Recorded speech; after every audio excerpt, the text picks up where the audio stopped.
So I want the electron configuration of Ag. This is silver. Ag is silver. So I'm looking at my periodic table here. I'm looking for Ag. And Ag would belong to the transition metal section here. And as you can see, I'm scanning. Ag is number 47, right? This is our Ag here.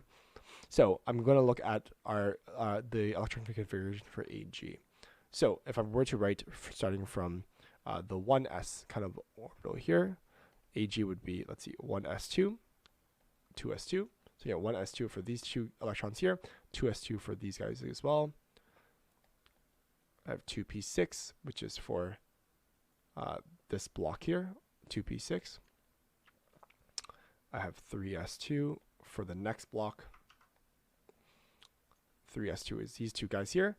And then 3p6 is coming up next, right? 3p6 for those electrons as well. And then I'm going to have 4s2. These two are 4s2s.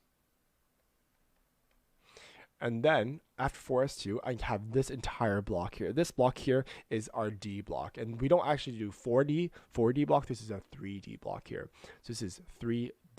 So here is a 3D10 block. Because in my D orbitals, I can have 10 electrons. There's 10 orbitals. There's 10 electrons in total. So I'm going to write 3D10.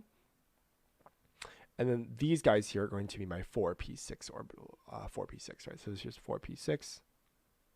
Kind of running out of room here. And then finally, I'm in my fifth row here, and this is what I care about, right? This is our 5s2 group.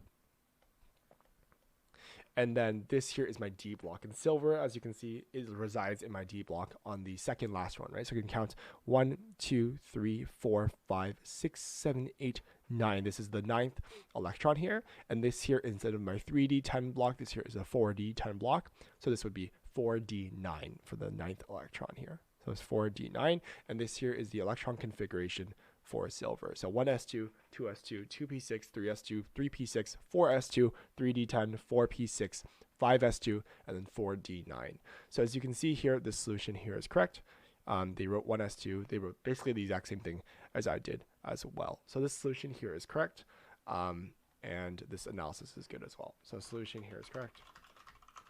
Good analysis.